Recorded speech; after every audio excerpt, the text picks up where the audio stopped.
Hello, everyone, and welcome to this short video podcast on the topic of academic writing. My name is Jamie McIntyre, and I am the Library Manager at the Scottish Borders campus. Over the next 20 to 30 minutes, I'm just going to take you through some tips for good academic writing and tell you some things to do and some things to avoid in your own writing. So let's get started. First of all, what is the point of an essay or a dissertation or a project or maybe a graded unit that you're doing? Well, really, the point is to communicate your knowledge to the reader. That's all you're trying to achieve. Communicate your knowledge to the reader. You've got to demonstrate that you've learned something. Whether that's something that you've learned in class or through the reading that you've done, demonstrate it through your essay or your project or your dissertation. And write to express yourself, not to impress other people. All too often I see people who use big fancy words and lots of complicated sentences, and they try and show the reader that they really care about a subject. You don't have to do that when it comes to an essay. All you have to do is express yourself and communicate to your reader that you have learned something.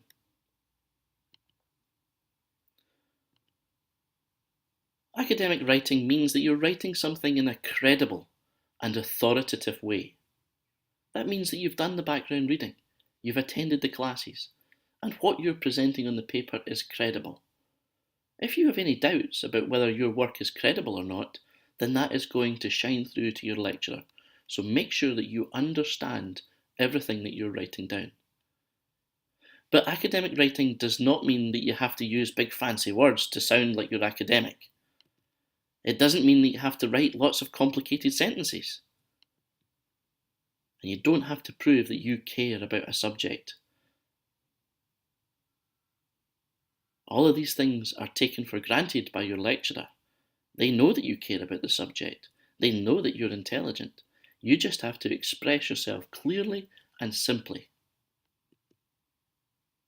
So before you get started, here's some things to help you make a good job of your essay. Clarify the objectives for each heading. Absolutely. Sometimes essay questions or project ideas have lots of different objectives. It's asking you to cover different topics, different ideas, compare and contrast arguments. What you need to do before you get started is make sure you really understand what it is you're being asked to do. Clarify the objectives. Translate the task. Put the task into your own words. Write that down on a piece of paper. What is this thing that I am supposed to do? For example, values and principles in healthcare are a vital part of the ethics of nursing. How far do the current values and principles promote anti-discriminatory practice? Now that's an amazing question. There's a lot of things going on there. Are we absolutely sure that we know what the values and principles in healthcare are? Do we know what the ethics of nursing are? And do we marry up the values and principles and the ethics of nursing? And then finally, it introduces right at the end there, anti-discriminatory practice. Are we 100% sure that we know what that means? And then write a checklist of points to cover. Write yourself a checklist of the points that you're going to cover in your essay, and to make the task more manageable, plan out how you're going to use your word limit. So in this instance, you might say, okay, well, we need an introduction, so I'll dedicate 100 words to the introduction. We need to cover values and principles in healthcare, so I'll give that 200 words. Ethics of nursing, I'll give that 200 words, and anti-discriminatory practice, I'll give that 300 words, and then a conclusion, I'll give that 400 words. When you plan it out like that, it means the next time you sit down to do the task, it's already split off into bite-sized chunks for you to work through. So getting started. It's quite often the most difficult part of an essay is actually just, what do I do first? If you can't work out where or how to start writing your assignment, my advice is just dive right in. Start anywhere. Just Get those words down on paper. It could be that you already know a few things about one particular subject, in which case, just start writing them. And then you might jump onto a different topic, so just start writing about that. Eventually, you'll have enough bits and pieces to stick together as an essay. It's very rare, I think, for people to start at the introduction, write the main body of an essay, and then finish to the conclusion. It's usually a mismatch of different parts of the essay. And in terms of structure, absolutely, you need an introduction, you need a main body, and you need the conclusion. The introduction, you need to summarise what you intend to say. In the course of this essay, I will go on to say such and such. To write this essay, I relied heavily on the Neil Thompson book on anti-discriminatory practice, or the Penny Tassoni book on childcare. Mention the sources that you've used. Then for your conclusion, all you're doing is repeating key points from the body of the report. The key points.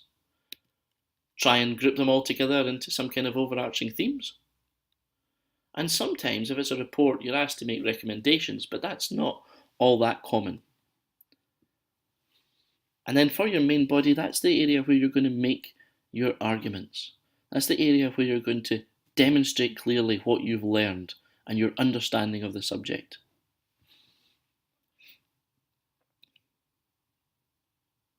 The tone of your academic writing.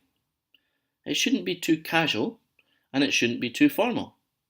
You're not writing a text message to one of your friends, but at the same time, you're not writing out some kind of legal document.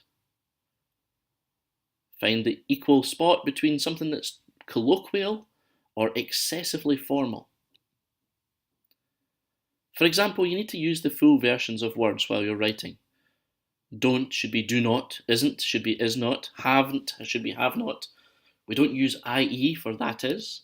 We don't use EG, we write out for example, and etc. give it its full form.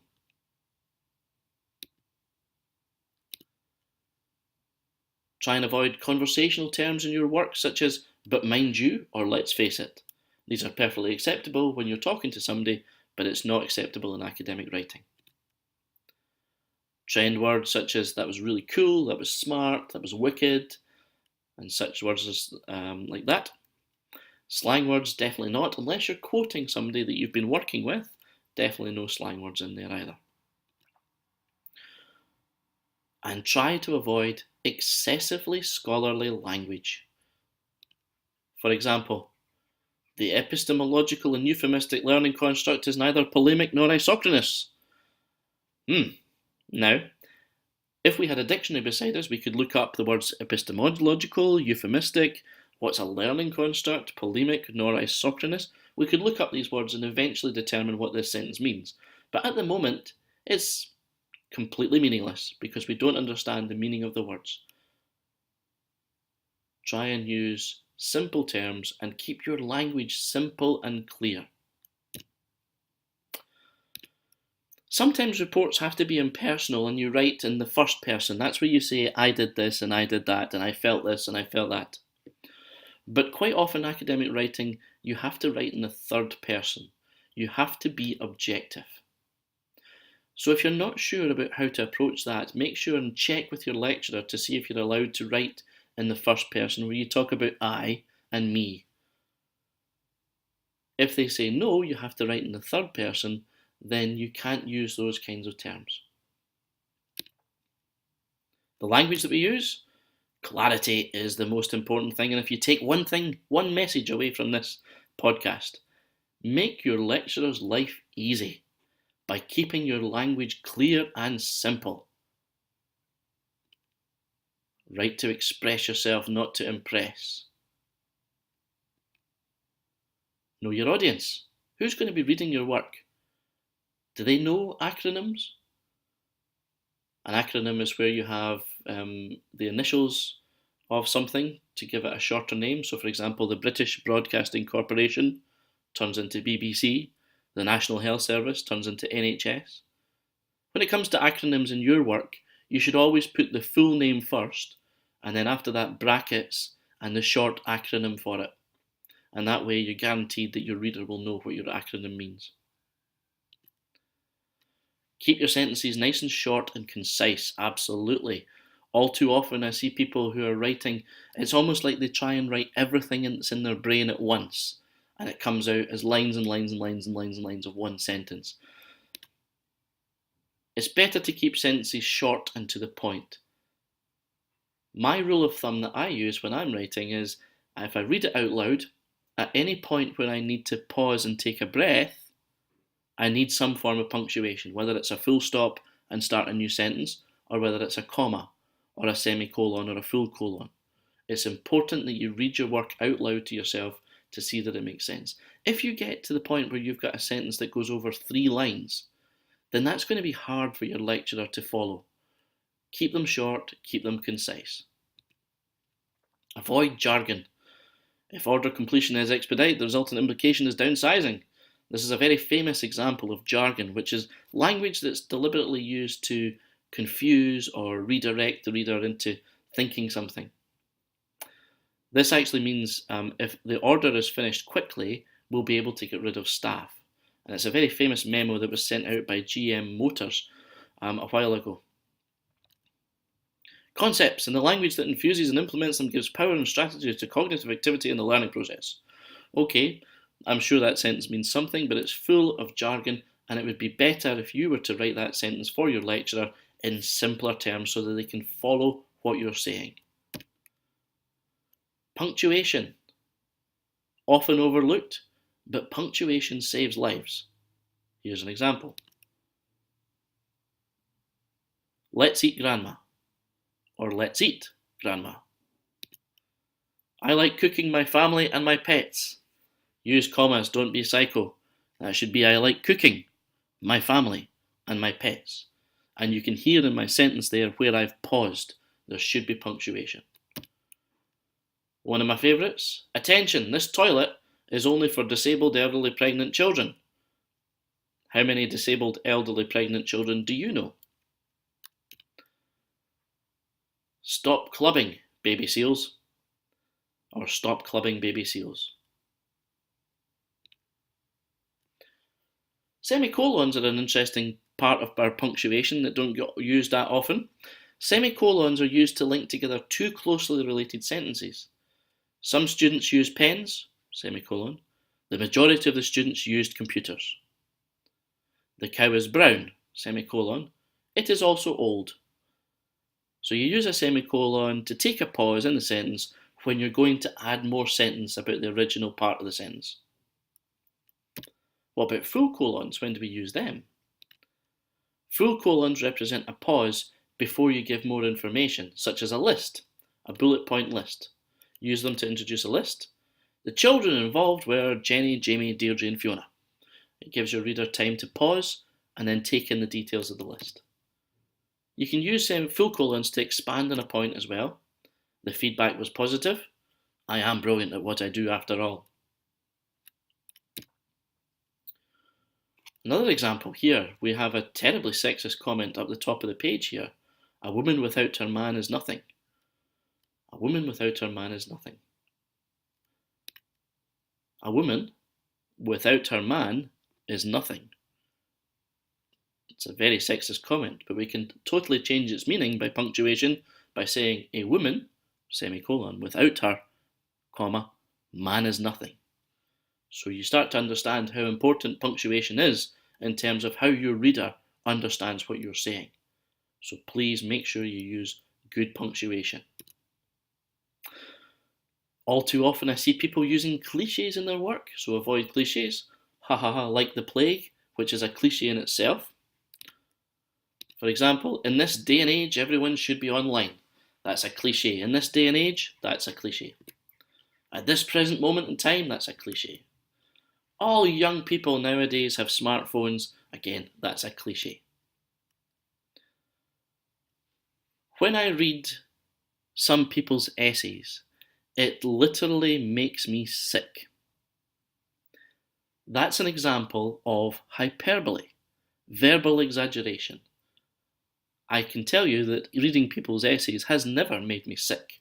It's me exaggerating the point. And try and avoid using hyperbole in your work. The business will become a total wreck if we don't do X, Y, and Z. Really? A total wreck if we don't? Or will it just go be in a bit of trouble? I see millions of children all with the same issue. Really? You've seen millions of children all with that issue? There would be literally no point in keeping the nursery open if we don't. Really? Literally no point? There's no other point if we don't do this? Try and avoid using hyperbole. And ask yourself, when you've written your first draft of your essay, put it away for a few hours, stick it in a drawer, leave it overnight, and then come back to it to write your second draft. And ask yourself, is that really necessary? Make sure that everything that you've written down answers the question that you're supposed to be answering. You might have found some really good information and you want to include it, but see if it doesn't answer your question. Get it out of there. Score it out. Be brutal with yourself. You've got to keep within your word count. Look through it and weed out any unnecessary points. You might have a whole paragraph in there about Sigmund Freud because you like Sigmund Freud. Just because you like Sigmund Freud doesn't mean it should be in your essay. So be brutal with yourself. Also, look through your first draft to weed out any unnecessary words. Here's some examples. Avoid using words that mean the same thing. For example, the language was vague and unclear. Now, if we look up vague and unclear in the dictionary, they have slightly different meanings.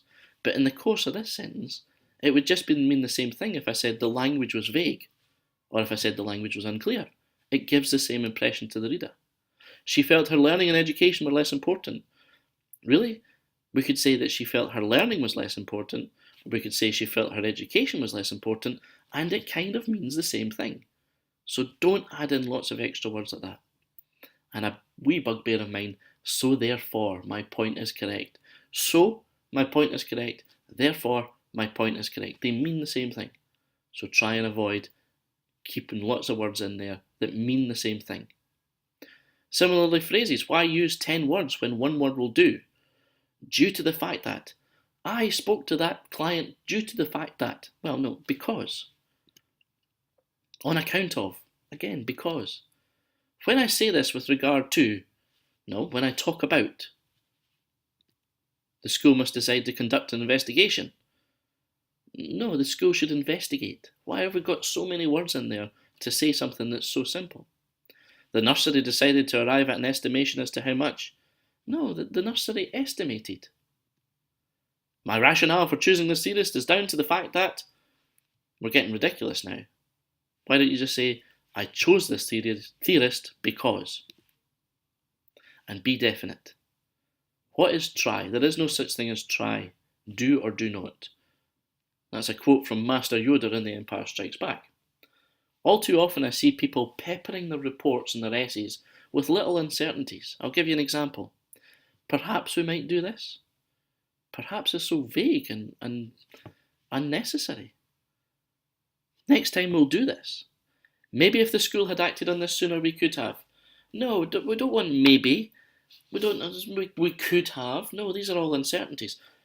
Next time, the school should try doing X, Y, and Z to have a different outcome. We could always try it another way next time. Again, that's so wishy-washy. We could always try it another way next time. Well, no, next time we will do X, Y, and Z. Be definite. Be positive. I think that several other early years workers have found this useful. Okay, first of all, you think.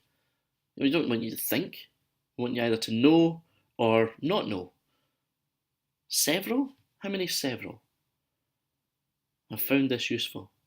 Because. And how do we know that? I think that several other... No, that sentence should read, other early years workers have fed back through feedback forms or some other mechanism that they found this useful because. I think I would like to try this some other way next time, as a few children had suggested it didn't work well last time. Well, again, we're getting ridiculous.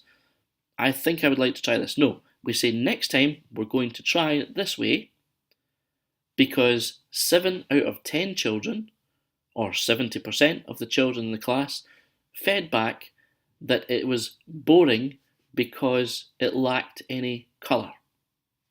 So we've got to be a bit more precise and a bit more definite. If I said to you I'm a little bit pregnant, you would first of all fall about laughing and say, actually, Jamie, we thought you were a man.